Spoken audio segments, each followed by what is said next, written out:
The night air over Blackthorn territory smelled of pine and rain, but Alpha King Damian Cross could not enjoy it. He stood at the highest window of his stone hall, looking out over the dark forest that had been his family's land for centuries. 5 years had passed since he made the worst mistake of his life, and not one of those years had let him forget it. Her name was Elena Voss.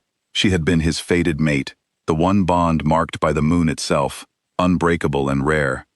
But on the night of his coronation, in front of his entire pack, young and proud and afraid of what a mate bond might mean for his power, Damian had rejected her. He remembered the way her face had changed, from hope to disbelief to something quiet and broken. He remembered the words he had said, cruel words about weakness and unworthiness, words he would have given anything to take back. She had run from Blackthorn that same night and never returned. Or so he had believed. Damian turned from the window when the door opened behind him. His wife, Celine Marwood, stepped inside, her arms crossed over her chest. She was beautiful in a sharp, careful way, the daughter of Alpha Callum Marwood, the man who had once been Damian's greatest enemy. Their marriage had ended a war that killed hundreds of wolves on both sides. It had been necessary. It had never been happy. "You are thinking about her again," Celine said. It was not a question.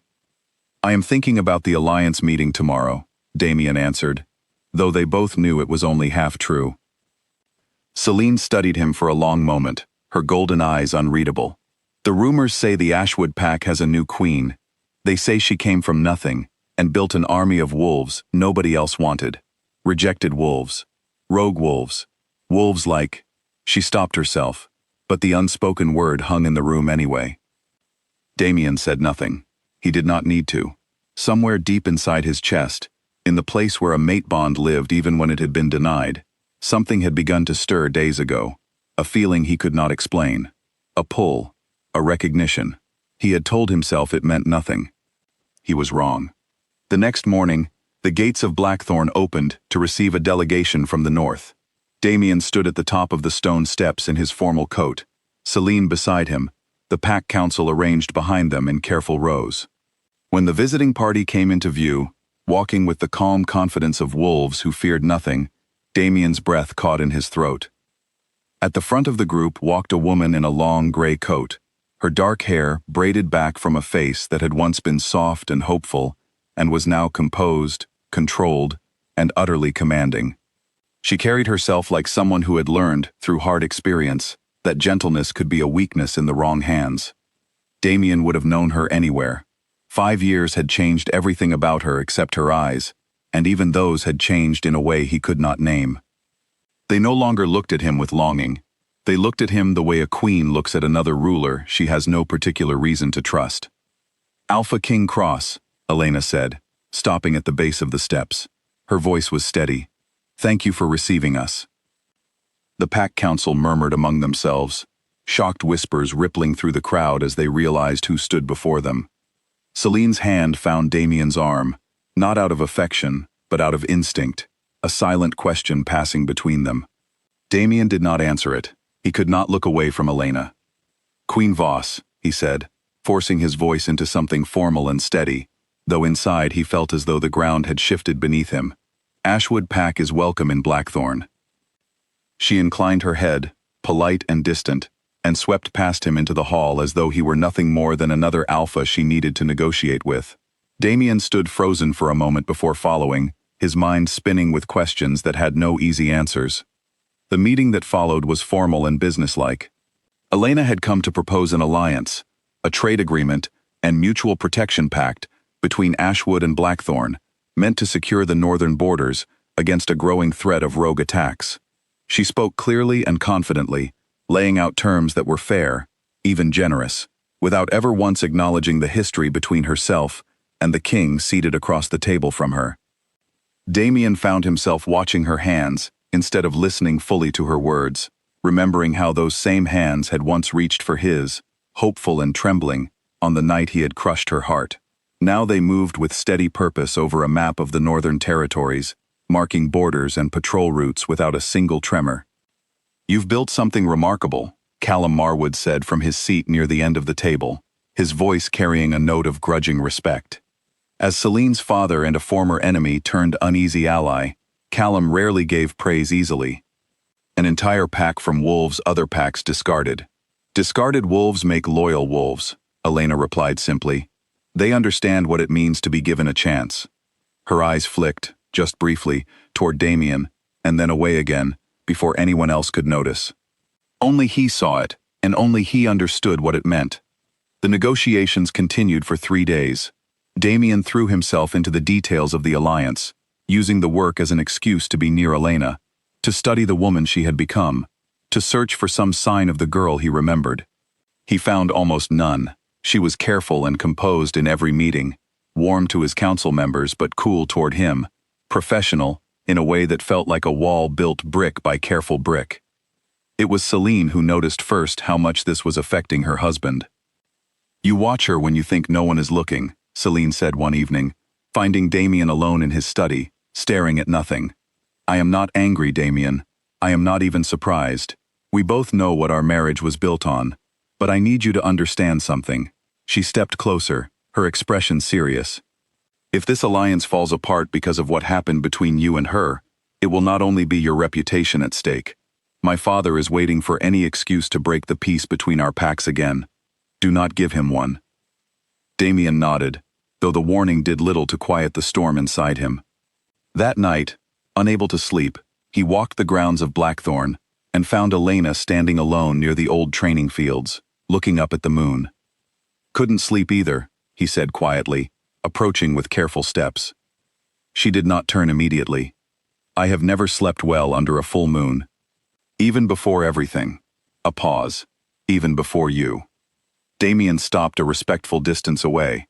"Elena, don't," she said, finally turning to face him. Her expression was not angry, only tired. Tired in a way that spoke of years of carrying weight alone. "Whatever you are about to say, I have already imagined it 100 times over the years. I do not need to hear it now." "I was wrong," he said anyway, the words spilling out before he could stop them. "I was young and afraid, and I let my pride destroy the best thing that had ever happened to me. I have regretted it every single day since." Elena's jaw tightened. "Regret does not undo rejection, Damien. I built Ashwood from nothing, because no one else would give wolves like me a place to belong. I do not need your regret.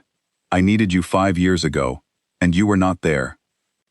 The words struck him harder than any physical blow could have. He had no answer for them, because she was right, and both of them knew it. Elena studied him for a long moment, something softening very slightly in her eyes before she caught herself and pulled the wall back up. "The alliance is what matters now," she said. "Not us. There is no us anymore." She walked away, leaving Damien standing alone beneath the moon, the ache in his chest sharper than it had been in years. What neither of them knew was that Celine, watching from a distant window, had seen the entire exchange, and what Damien did not know was that his own council healer, examining him weeks earlier for unexplained exhaustion, had discovered something troubling. The broken mate bond was not simply a painful memory. It was actively weakening him, drawing strength from his body in slow, invisible ways that had been building for years. A mate bond, once formed, could not simply be ignored.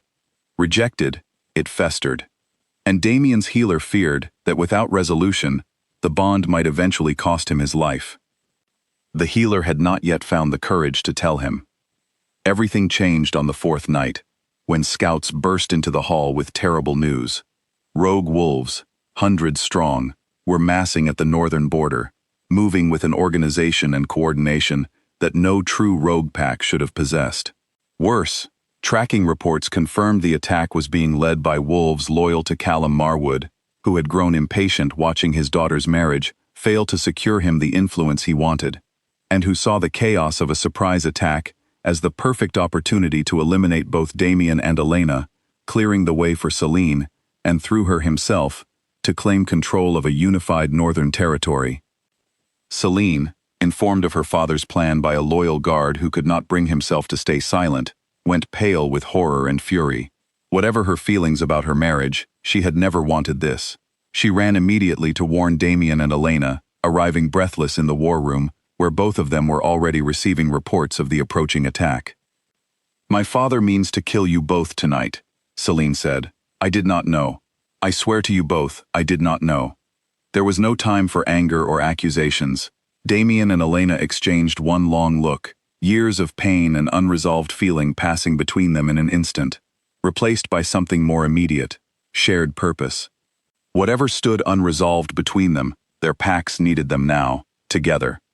The battle at the northern border was fierce and chaotic, wolves clashing beneath a moon that offered little comfort to either side. Damien fought at the front of his forces, Elena commanding hers with the same cold precision she had shown in every negotiation, and slowly, gradually, their separate strategies began to align, each anticipating the other's movements as though 5 years apart had never happened.